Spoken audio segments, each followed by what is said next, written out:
I would like to. Oh yeah, five-star hero in the building. I would like to welcome y'all to the Move Them Chains Nation Saints podcast. Who that nation stand up on this one? Black and gold Saints fans all around the world.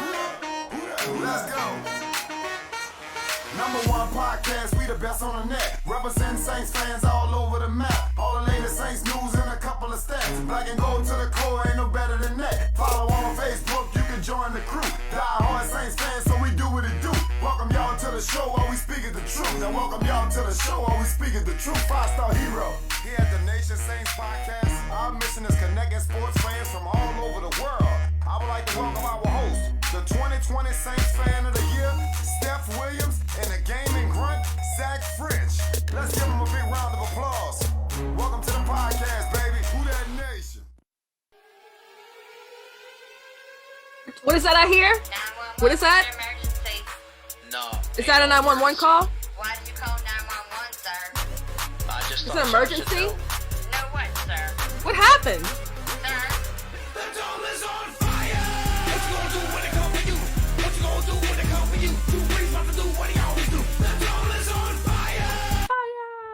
Only in New Orleans. Only in New Orleans can, only in New Orleans can a fire start in the gutter.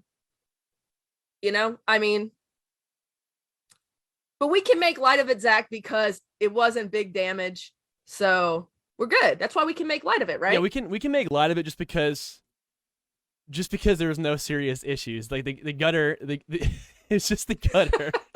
But Just the gutter. But I mean, in case you guys are wondering what I'm rocking here, okay, I'm gonna go ahead and start it out right. So we have the Dome is on fire. This is a limited edition T-shirt that myself and my wife worked on. Okay, we have two. All right. So what we're gonna do is it's as a collaboration between, as you know, my gaming page, the Game of Grunts, and of course the Move Them Chains podcast of the ultimate collaboration. We are bringing together a T-shirt line over the 2021-22 season.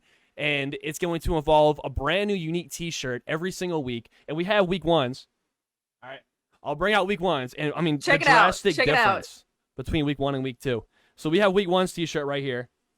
And it's got the Show them Eat up. the W with the W missing in the debut. And of course, you got the Game of Grunt logo with an alternate look, and then also have the Move Them Chains podcast. So you could have a very unique look, a very unique T-shirt. You can also show love to both pages. And of course, we have week two, which is the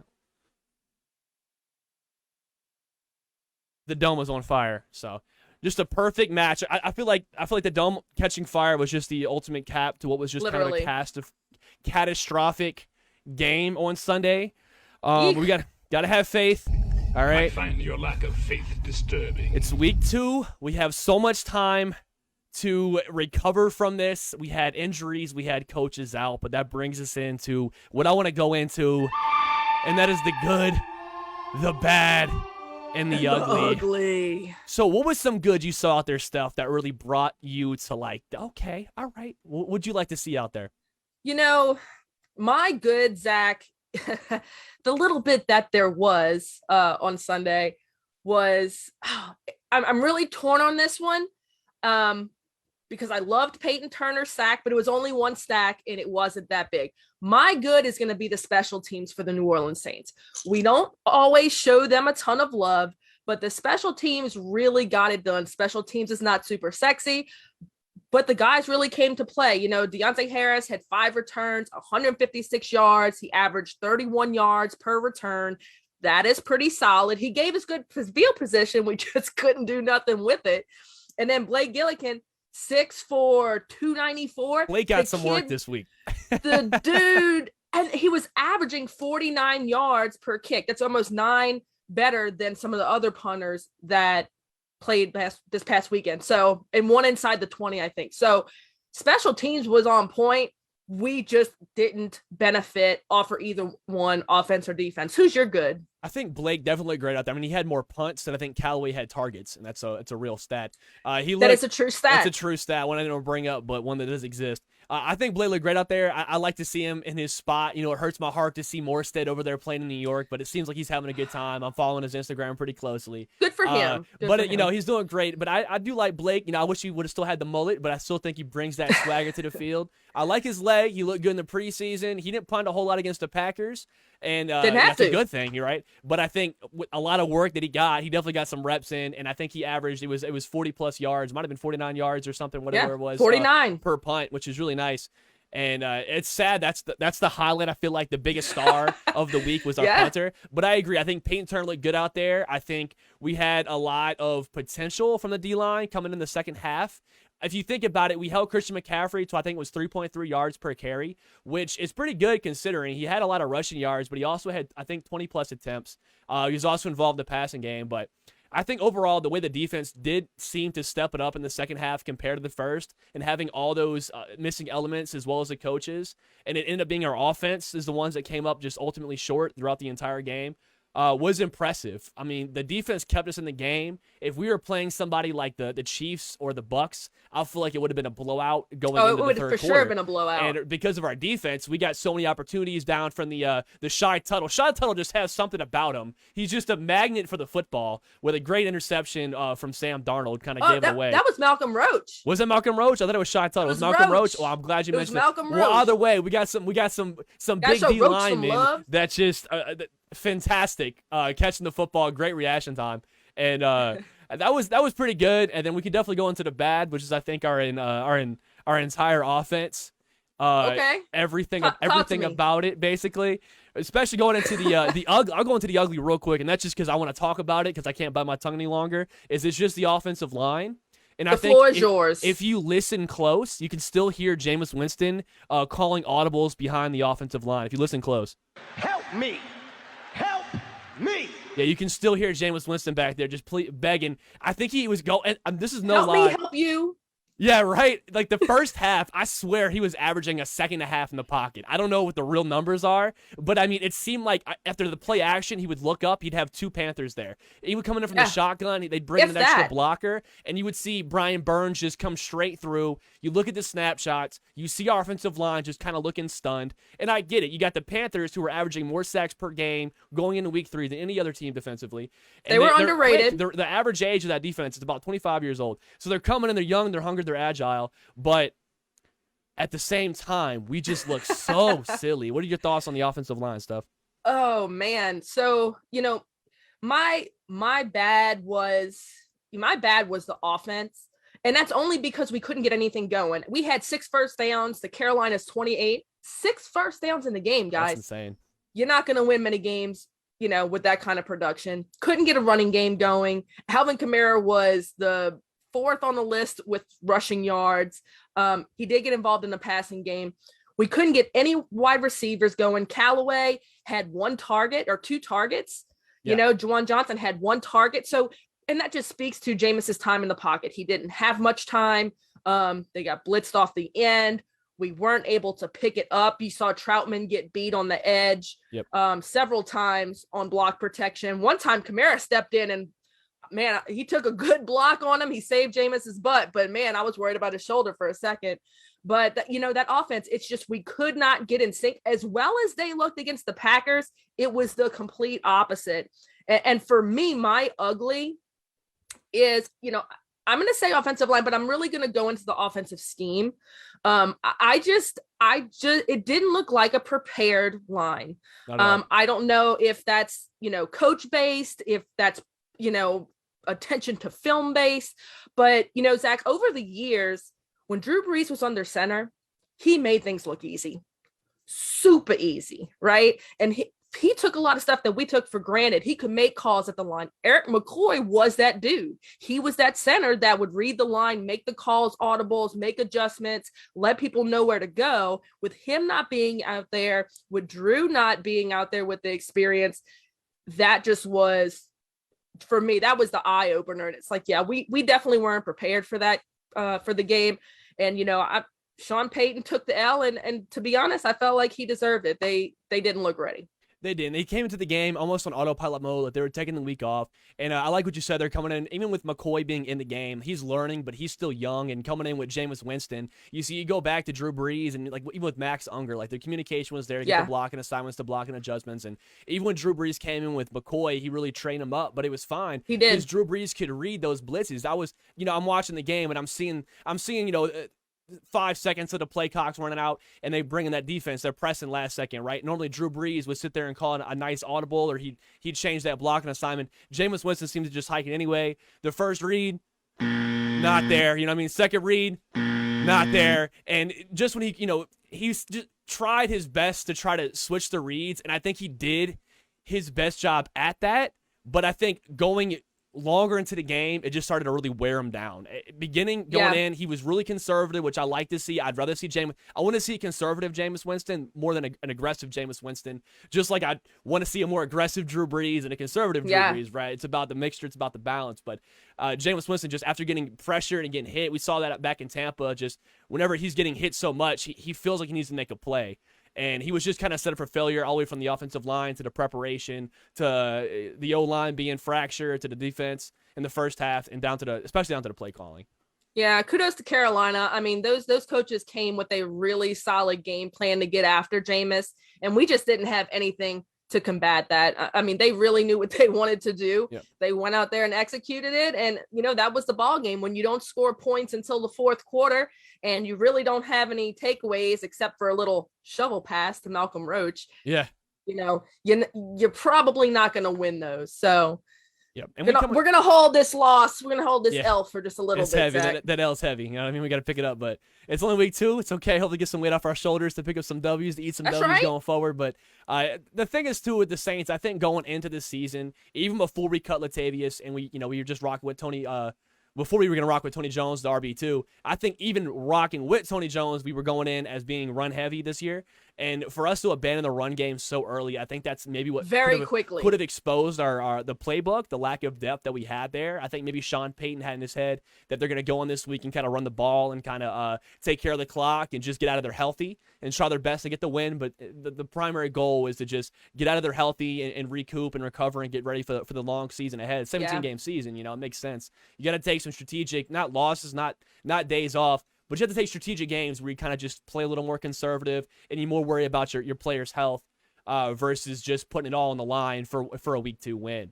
And for us to abandon the run game so early, when you have Kamara with 8 rushes for 5 yards, 8 for what's 5, and he's a dual threat. He's going to be involved in the pass game, but you got to have him on the ground more. You got to have more packages for him. I love what Tony Jones is doing, but he didn't look great either, and that just comes back down to the offensive line. There was no screens. Zero screens yet. I was looking for a lot more of the screen passes to get AK in space, similar to what the Panthers tried to use for McCaffrey during the game, and we just didn't see it. I don't know if that was a protection thing, but, at certain points of the game, you could look to the sidelines, you could look to Sean Payton. There really was not a panic. I think he kind of knew it was what it was. Which is good because at the end of the day, you live to play another game. Do I think that if this was week 15 and the playoffs were on the line, that McCoy and Lattimore might have been playing with a club? I'd say they probably would have been in that lineup, but it is only week 2. And that's what we have to remember, that there's plenty of football ahead and we got to stay healthy for the long term. Definitely. And going back more into more of the ugly on top of the offensive line, back into the play calling. Ugly? Because you brought up, the more ugly, which you brought up just the lack of just urgency, and it makes sense. I mean, you go back to, I think it was like a 3rd and 18 play, and we're down 17, and we run the ball up the middle. And it kind of blew my mind. I'm like, why did we run the ball up the middle on 3rd and 18 when we're down 17 points? Little stuff like that, and then we went in, it's 4th down, and you bring Taysom out. I think it was 4th and 5, right? Taysom's in there, and I guess they saw a defense they didn't like. They call a timeout. I said, okay, they're going to take 3. It's fine, And but they come right back out, out, and they go for 4th anyway with Jameis Winston at the head. I said, okay, why did we call a timeout? Like, I get it. Maybe you didn't like the defensive package, but we just wasted a timeout in the second half just for you to go for it anyway and then not get it. It was almost like it was almost a better package with Taysom in there, because the defense was scrambling, it looked like. Like maybe we, just like everybody else does against Taysom, they scramble a lot. Yeah. They don't know exactly what to play, and it's hard to game plan against them, especially after not seeing much film in week 1 from them.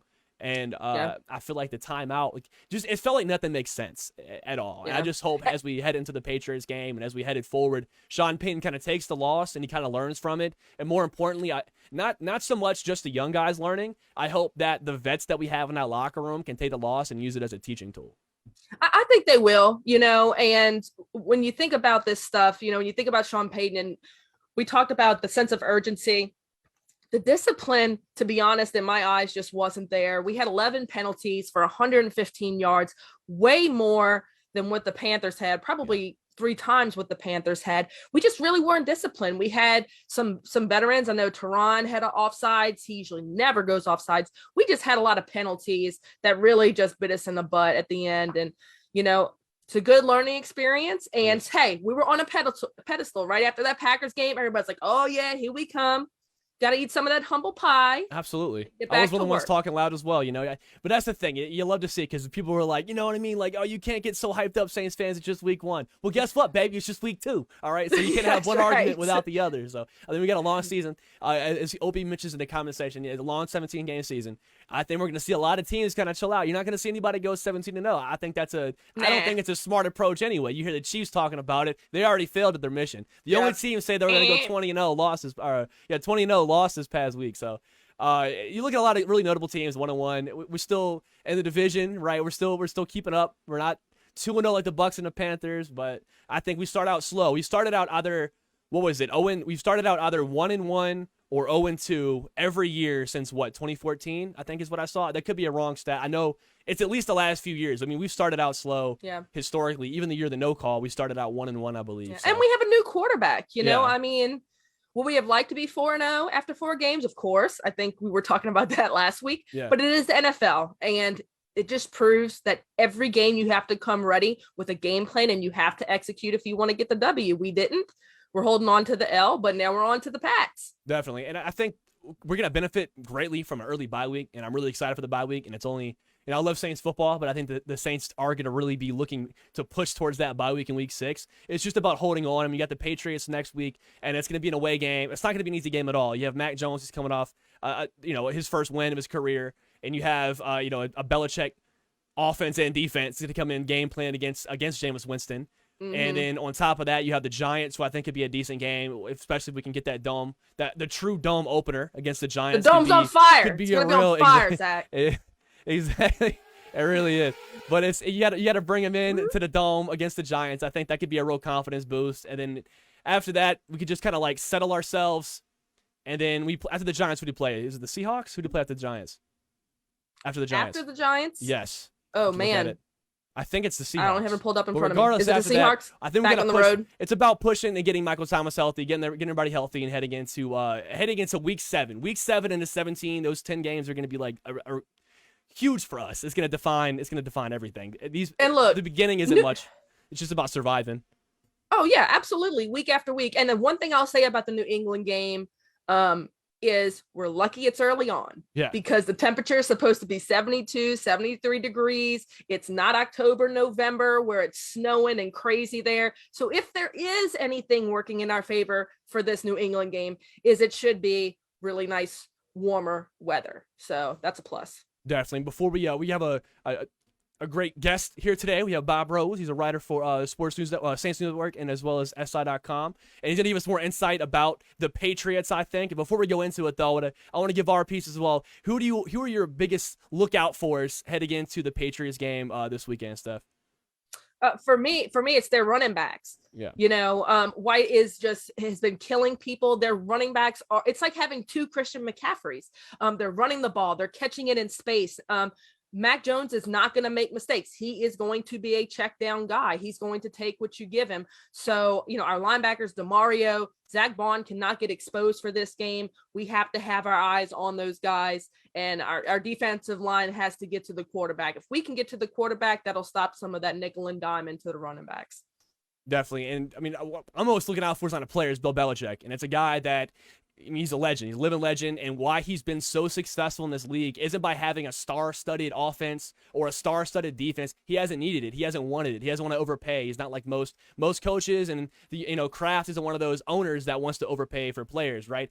He comes in, he builds a good system, he gets a winning culture, and then whenever he's in the game, he controls the clock, and he beats that clock up. He knows how to manage. Yep. He knows how to game plan, and then Mind we're coming games. into exactly. We're not going to see a Bill Belichick unprepared game. We're just not going to see it. It's something I thought we would never see from Sean Payton, the entire Sean Payton era. We saw it this that weekend. execution. Maybe we'll see poor execution from Belichick coming into this week, but Belichick I'd be especially. okay with that. I think Mac Jones, we have historically just not played poorly against rookie quarterbacks all the time, but we definitely have a history of allowing rookie quarterbacks to shine. You go back to RG3. You look at Justin How about Herbert Jalen last year. Hurts? You look at Jalen Hurts as well. I mean, there's Ugh. so many examples where we've just kind of given these rookie quarterbacks like a lot of different chances and opportunities to kind of beat us up defensively, and that's what I'm most worried about, as well as their defense. But I just hope we can just game plan as well I as think Belichick McCoy- getting into it. What's that? I think McCoy will be back. If McCoy's back this week, I think we'll be in good shape. Yeah, same with Lattimore. I'm not sure. If there's anything on Lattimore going into this week? The only person that did not practice today, I believe, was McCoy. Okay. Lattimore was limited, so everybody else was limited. Quan's on IR, right? So he's out. They moved him to IR. I think he's on IR. I think I saw that Okay. Quan was on IR. I know And so Chauncey, Quan Werner. and Davenport are both on IR to minors, which is 3 weeks, I believe. So Yeah. we'll be about them. Quan's a big deal, especially with Zach getting exposed. But maybe this is a learning experience for Zach Bond. Maybe he'll get better from this. I came into this year looking for some flashes of greatness from these young guys to get better, and this is how you get better. You get picked right. on. You don't get better from wins, all right? You get better from losses. That's just Got to facts. go watch the tape, baby. Exactly. You can't figure out where you're bad until you get exposed to see where you're bad, in my opinion. But I think we'll look great. We'll go straight into we'll bring Bob in here. Let's see Our here. special guest. Our special guest in here. Welcome, Bob. Thank The you so much man. for coming in and joining us. If you want to give us a quick second to introduce yourself and tell us a little bit about yourself. I think I'm muted. He's muted. Can you hear me now? Yep, I got you. You're good to go. Boom. Steph, Zach, it's such a pleasure to be on with you. Thank you so much for having me. I got to be honest, when you were doing your good, bad, and ugly, I was afraid you were going to bring me in on ugly, and that was going to be my segue. So Wasn't going to do that to you, Bob. Got to write that down for next week. but first of all, Saints fans, don't panic. I think most realistic New Orleans Saints fans had this team at 1-1 at this point in the season. Most people just had the wins and losses flip-flop. That's all. The only thing that would worry me, and listen, this game against New England at New England is going to be tough. And you guys hit a couple of the bullet points on why already. But even if this Saints team comes out of this 1-2, it's still not time to panic. The only thing that would worry me is if New Orleans lost this game, if they lost it in the same manner that they lost to Carolina, that would raise more than a few red flags with me. But if they go in there, battle, and just come out with a hard-fought loss, or even getting jobbed by the New England referees, which we've seen happen up there, that's the kind of L you can swallow, because with as many players that they have injured, that the season really doesn't start until week 7 at Seattle. And if you can go into that bye week at 3-2, you're keeping your head above water. You guys hit the nail on the head. Giants and Redskins right after this. Yes, I said Redskins, and I will continue to do so. Washington football team, Bob. Not at all. But anyway, over the next 3 games, if they can come out even 2-1, and realistically they can go 3-0, I think they're sitting pretty. Yeah, I He think said so too. relax, people. Yeah, relax. I'll put a faith button I again. find your lack of faith disturbing. I mean, I've been looking at some of these boards. It's been insane. Like, I'm talking, I've read these forums. I've looked at these, I've looked at some of these Facebook groups. Full-blown It is panic. insane. People are literally just losing their absolute mind, and it's gonna be actually week 2. It's okay. Like, we look bad out there, but I mean, the Chiefs are 1-1 too. All right, I get it. It's how we lost, but it's gonna be all right. We gotta pull through. Who do you want to see more from heading into this week? What's 1 or 2 players, Bob, that you want to see more from heading into the Patriots game? Well, God, first of all, you got to start with the receiving core. And I wrote an article on that this afternoon. The entire receiving core is really handcuffing this offense right now. I know I got a lot of backlash from people saying, oh, it was the offensive line, or, oh, it was Jameis, or, oh, they couldn't run the ball. Yeah, it was all 3. But guess what? There is nobody in this receiving core, and I'm including the tight ends, that scares any opposition whatsoever. You're I right. realize when Michael Thomas comes back healthy, once MT is healthy, he takes this offense to a new level. But you look in the waning years of Drew Brees, the last 2 or 3 years, Drew was no longer the type of quarterback that could make an average receiver good or a good receiver great. And that reflected come playoff time if they ran into a team that managed to contain Michael Thomas and Alvin Kamara. And they didn't do Jameis Winston any favors because Sean Payton continues to blatantly ignore the receiving position. Listen, I love Juwan Johnson. I love the move that they made with him to tight end. I think Marquez Callaway and Deontay Harris are going to be just fine, but they aren't number one receivers. Yeah. So one of these guys have to step up to be a consistent target over the next few games until Thomas returns, and then even beyond that, because again, you need to have depth in your receiving core. Because New England doesn't have the type of secondary that Carolina or even Green Bay did, but they have a few coverage pieces, and Belichick is a deep defensive genius. So somebody in that receiving core, whether it's Kamara getting more involved as a pass catcher, Callaway, Harris, Ty Montgomery, Juwan, I don't care who it is, but someone needs to step up. That's first and foremost offensive. And do you think, Bob, that, I know it's still pretty quick, but do you see Kenny Stills getting any playing time in New England? I can, yeah, because again, given the performance of this receiving core, and I'm counting against Green Bay too. Only 5 of Jameis Winston's 14 completions against the Packers went to wide receivers. Yeah, all tight end. Yep. So Stills has experience in the offense. He's a decent route runner, and he's a guy that could still take the top off of defense. So I think activating Kenny Stills this week. Now, I haven't heard anything one way or another, but I think activating Kenny Stills this week would definitely be the smart play. Especially if he's healthy and ready to go. So I think it's a good call, Steph. Yeah. Veteran, whenever you have a veteran out there that can get that separation, veterans have a little bit more. You talked about that respect, right, of the defense. And Kenny's still a viable option, and I kept thinking, I thought maybe you could break some news here, Bob, like Kenny Stills in the lineup. Not yet. No, I'm sorry. I don't have my ears to the train tracks quite like that. But I do acknowledge that it's a strong possibility. They like Lil Jordan Humphrey a lot. They like Ty Montgomery. So you might see a guy like Chris Hogan sit down, but maybe remember Hogan has experience going against most of these New England Patriots defensive backs in practice too. My question then is, if you're going to activate Kenny Stills, who are you going to sit? I don't think it'll be Hogan for the reason that I just mentioned. So are you going to sacrifice the blocking from Lil Jordan Humphrey? Are you going to sacrifice the veteran experience and versatility with Ty Montgomery? I don't know. Or are you just going to activate 6 receivers for the Patriots? That'd be the question for Sean Payton. Yeah, and I think at this point, honestly, if I had to take one receiver out of that core, and I never thought I'd say this, especially going into week 2, I think it would be Callaway, and I love Callaway, and I love him to death. He's an incredible receiver. He's got talent. He looked great in the preseason. I see the type of preparation, the work he's put in the offseason with Jameis Winston especially.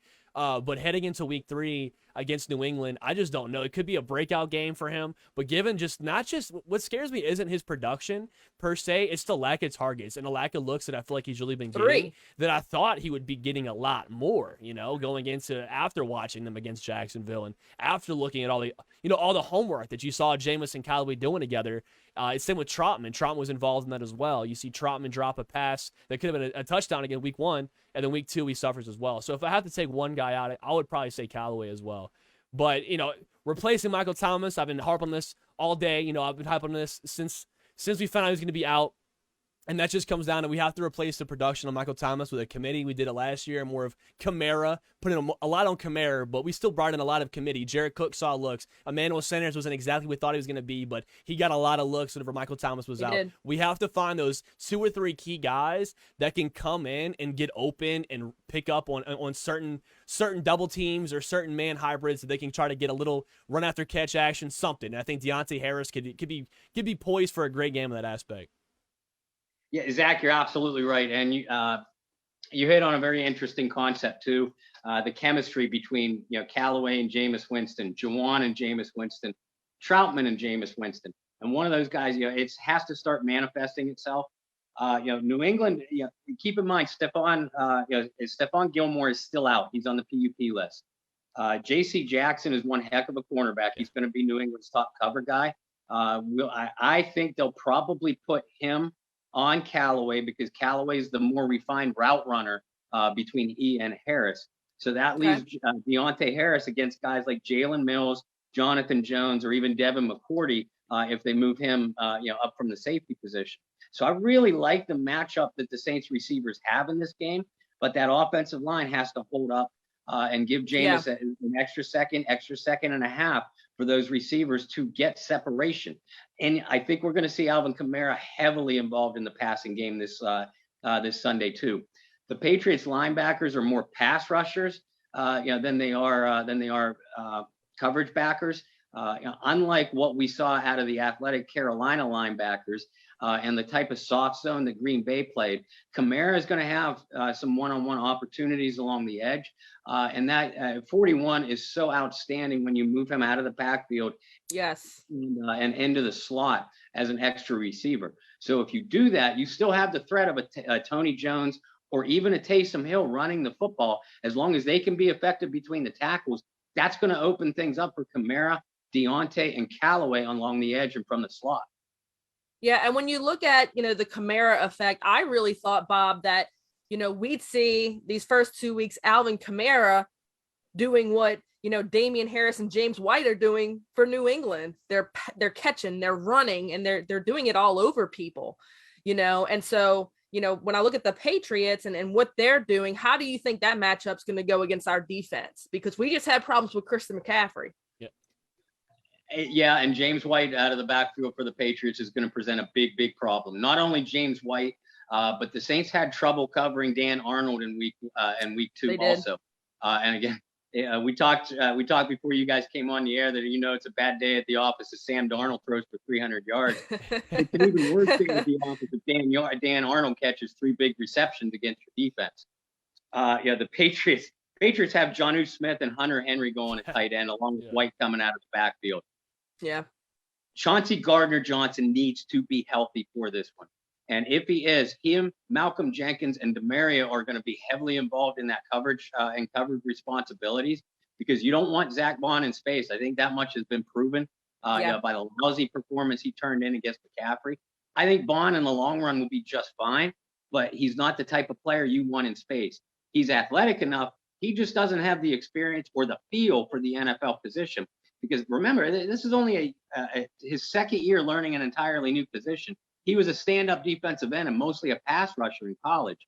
So, Quan being out for this game, Pete Werner might be active, but if he is, that's only his first game. Dennis Allen is going to have to come up with some exotic schemes to contain those tight ends and James White out of the backfield. And if you do that, you have the personnel to bring some heavy pressure on Mac Jones. Yeah, I think I say beat Mac Jones, especially. Mac Jones is coming off his first career win. He's coming in not with any sexy numbers, but you look at the Patriots, nobody on offense really has like these crazy numbers going into week 3 from the Patriots offense, but they have been is efficient. You have a Mac Jones quarterback that doesn't turn the ball over. He's been really safe. He's been checked down, as Steph mentioned earlier, and I feel we have to attack that. And you went into talking about Jonnu Smith and Hunter Henry, and I couldn't agree more about C.D. Deuce needing to be in that game because you go back to last year's loss against the Raiders, Darren Waller just schooled us like some little league football defense, and we've always been like not great against especially quick tight ends, but I think last year that Darren Waller game was such a wake-up call for our defense. Yeah, that was a big one. That's when you saw, if you notice, week 3 was when we got C.D. Deuce super involved, especially underneath, and you saw him send more pressure to the quarterback. You saw him pick up on the tight ends. You saw him cover different types of zones, and you saw him come in with different sets, right? We used C.D. Deuce a little bit differently and with a lot more volume after that Darren Waller game. So I feel like he really is our strong suit against these tight ends. And without having another, sideline type of linebacker and Quan Alexander, just having DeMario out there, it's gonna be real busy right there on like the short little flat routes, especially from both those tight ends. Yeah, it really is. And not only that, but if Marshawn Lattimore is a go, and Steph, you mentioned earlier that Eric McCoy was the only one that didn't practice today. Both Lattimore and C.D. Deuce were limited on the practice field. So that's at least a positive sign. But if Lattimore can go or you have C.D. Deuce, remember Bradley Roby and Paulson Adebo played solid games last week. You could see Dennis Allen use a cornerback on one of these tight ends, especially if they're off of the line of scrimmage, coming off of an H-back or even out of the slot. It's a good matchup, especially for Paulson Adebo, who's a big physical guy in the first place. Roby's athletic enough to take on the New England wide receivers if you move Adebo and CeeDee Deuce onto man coverage on those tight ends. Yeah, and I would like to see some of the blitz packages. You know, we really had problems getting, to Darnold, that Darnold, Sam Darnold, Arnold, Dan Arnold, yeah. that whole Dan Arnold, man, that thing All the had me so Arnolds, yeah. messed up last weekend. But when you think about that, the one play that stuck out is when, Malcolm Jenkins was running all over the field, but when we blitzed Courtney Roby, when we blitzed Roby off the edge, thinking way back, Roby off the edge, and we got that sack, it's like, I want to see more of that because we have some of those guys. Garner Johnson can do that. Roby can do that. Mm-hmm. He did. Adebo can do that. And it only takes one play to get us fired up. And it just didn't seem like we were taking a lot of chances last week. And I don't know if that's because they were being cautious about the receiving core, but do you think they'll take more chances on blitz packages this week? Yeah, I can't see Dennis Allen taking more chances. I mean, first of all, he's an aggressive coach in the first place. That is his nature. And Carolina had a much deeper receiving core than what they're going to see with New England. DJ Moore, Robbie Anderson, and Terrace Marshall, they're going to beat a lot of defenses this year. So, when you go into a game and you have your best two cover guys out in Lattimore and Gardner Johnson, I could see why Dennis Allen played a little bit softer in the first half. But New England doesn't have that kind of personnel. I mean, they have Nelson Aguilar, Kendrick Bourne, who we've seen beat the Saints with the 49ers, and Jacoby Myers. That trio isn't going to scare a whole lot of defenses. And again, with as well as Roby played, Desmond Trufant is coming along. So I think you could feel comfortable with him guarding a third or a fourth wide receiver. And Paulson Adebo is playing out of his mind as a rookie. So again, the key is you have Lattimore and or CeeDee Deuce back. Both of them would be nice, but even if you have one back, that's going to give Dennis Allen a lot more confidence in that secondary, and he is going to bring pressure on Mac Jones because Mac hasn't seen that kind of heavy pressure yet. Like you said, Zach, he's been asked to play it safe with the football, and he's done a great job in doing it. But if the safeties can manage to contain James White coming out of the backfield, that takes away that check down option. That makes their quarterback, that makes Mac hold on to the ball for an extra second and a half. And that will allow your blitzers to hurry him and or get him onto the ground. Oh yeah, 100%. I think we went into the Panthers game. I want to say not just underestimating the offense, but I think I agree. We went into with a defensive game plan and kind of just taking it easy and hoping we just get instant. Our D-line is so good, we don't have to set up super blitz packages to get pressure most of the time. That's normally how it was. Most of the time. And I mean that first half, it looked like he had time to just check his email and scroll on Tinder and still had time to throw the football. It was insane. He had so much time. And I think for 1 second I was just watching the game. I took 2 sips of my beer before he let the ball go. And it blew my mind. And I couldn't believe that going into the second half you saw him under a lot more pressure. And I just hope we can get that to Mac Jones early because I feel like if Belichick gets a lead on you, I mean they're gonna keep the lead. They have James White, as you mentioned before. They can manage that clock. They can keep on that clock. They can hold on to that clock. And I just hope we can shut down them instantly as soon as we come out the gate because I feel like we're going to need a fire under our belly as soon as the game starts. I mean, you heard Carolina's crowd and how loud they were, and that's really you talk about the back-to-back, was it offsides, I believe it was? Or false starts? Yeah, false starts, just because it was so loud inside the stadium. I mean, you could hear it. It was nuts. The home field advantage really hurt us. And especially coming into, look at Adebo. As you mentioned, he's a great rookie, but doesn't have that quite NFL discipline yet. And playing away, really, I feel like it showed that in a couple of the flags we've seen him this week and even in Jacksonville. I just hope they can stay a little bit more disciplined and come out aggressive and shut the crowd up before they get too wild out. Yeah, you can't have 115 yards and penalties. You just can't do it against a tough team. No, and you guys both said it while I was in the queue. With a Belichick team, that they're going to play disciplined football. Yeah. They are not going to beat themselves, so you're going to have to take the game to them.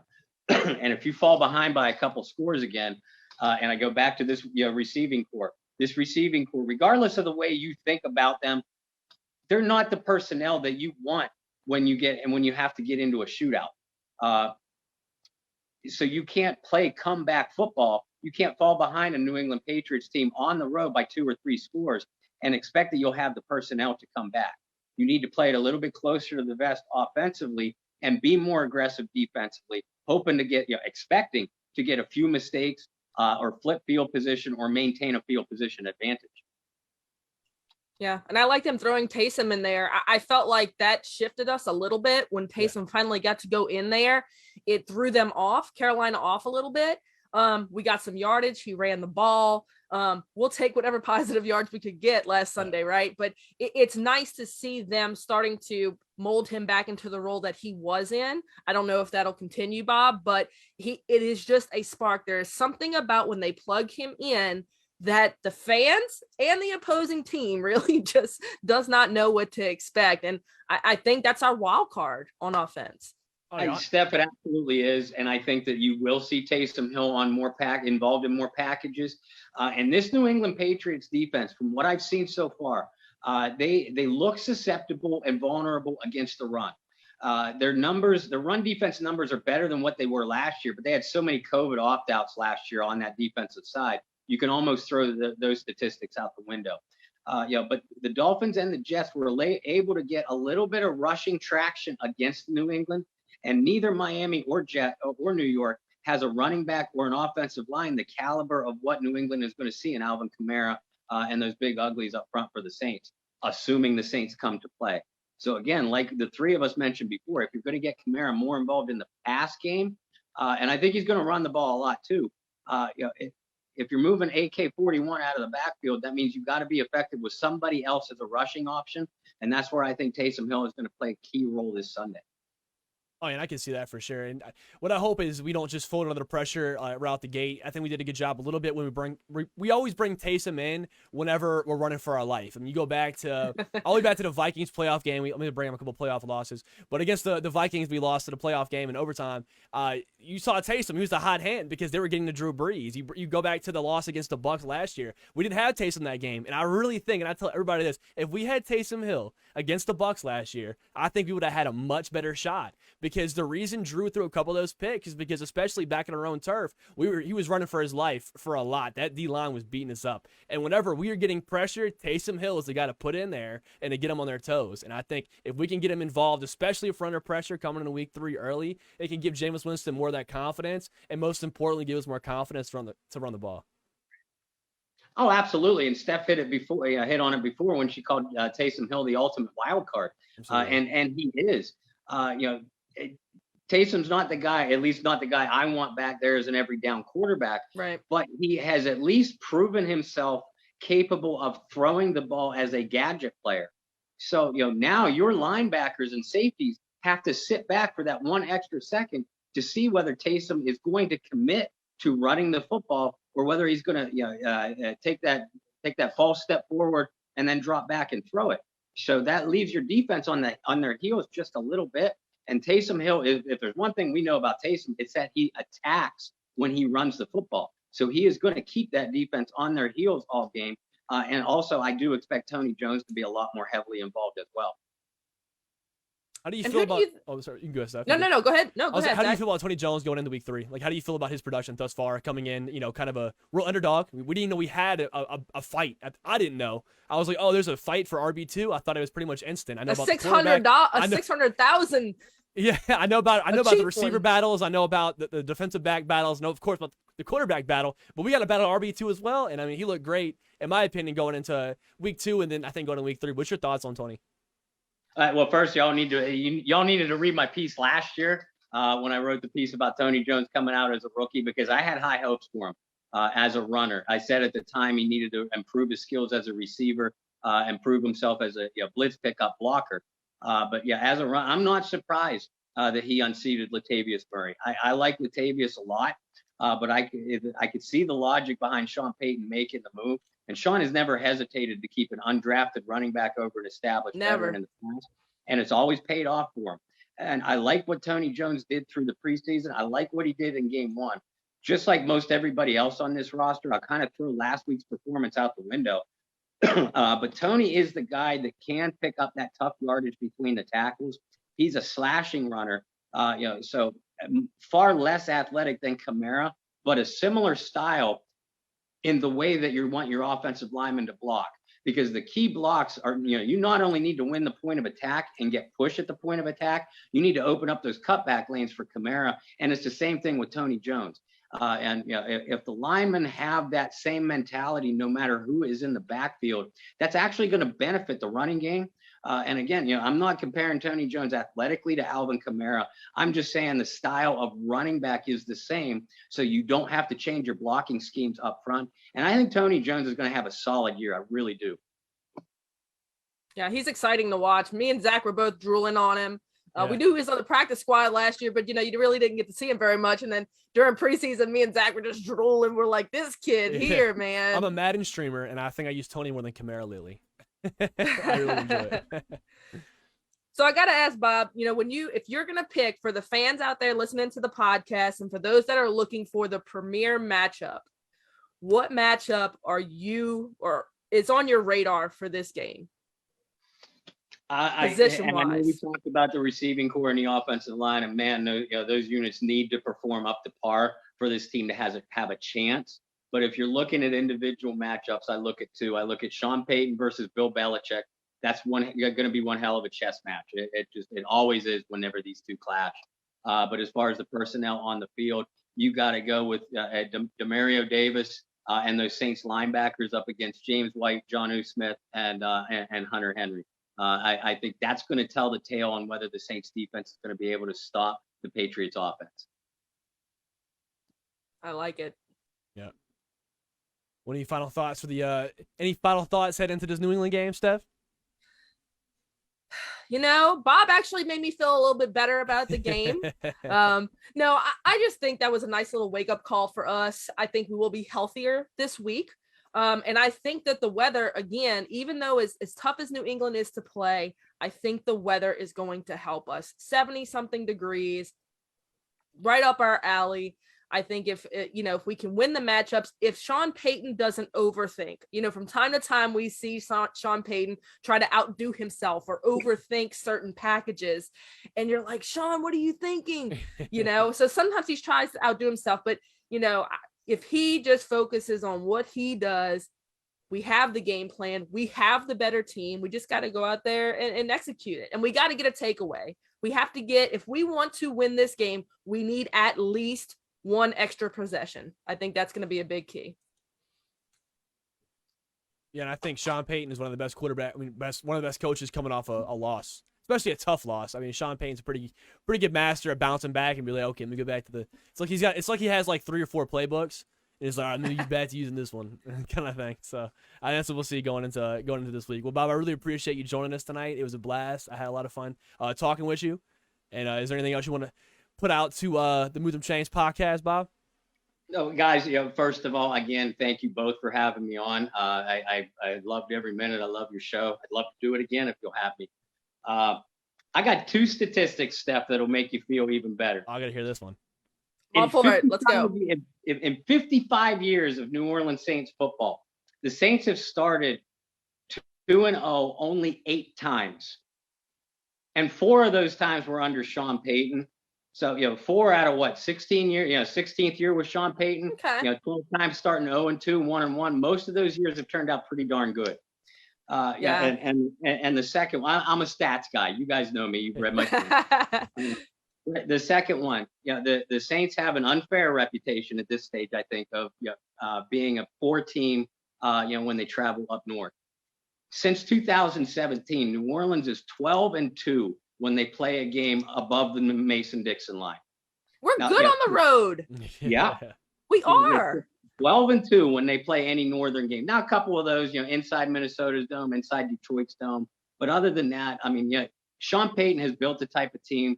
He can beat you at his place. He can beat you at your place. He can beat you on the dirt road, down the alleyway.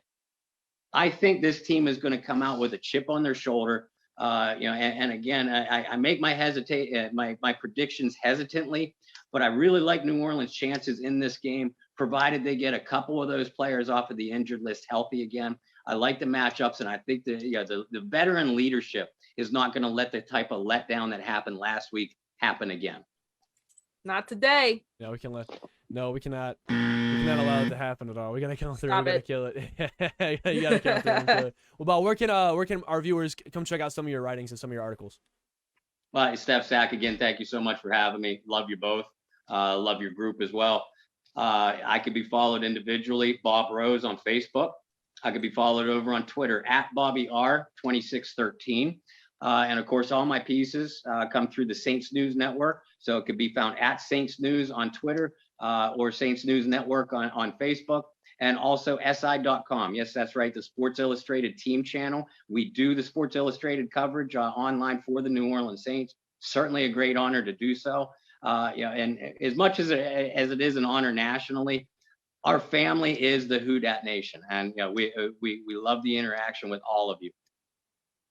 Absolutely, We love it. We say the nation in the nation group. It's family. You know what I mean? Family. Family. We say it for a Fans of the reason, family. Exactly. So you guys heard that. You definitely go check out some of Bob's pieces. They're amazing. They go into the as he mentioned, he's a stat guy. I'm also a stat guy. So if you enjoy statistics, pieces are right, legit. you can't argue with the numbers, right? And so he comes in with a lot of really good insight. I definitely look forward to reading everyone Read the that comes out. posts So and if when you they wanna- come on the thread. yeah, Read exactly. 'em. They'll come down the thread. Make sure you join the Nation Facebook group if you have not already. We'll once again put the link in the comment section below. We'll also put the link over on the Move Them Chains podcast Facebook page. Continue to check us out on Instagram, Facebook. Look forward to seeing you guys next Wednesday at 7:30 p.m. Eastern Standard Time, 6:30 Central. Hopefully, we'll be talking about the Saints marching in after a Saints win over the Pats, man. So thank you so much. That's Stay right. safe, be kind to one another, and as always, who dat? dat? Thank you guys. Did I want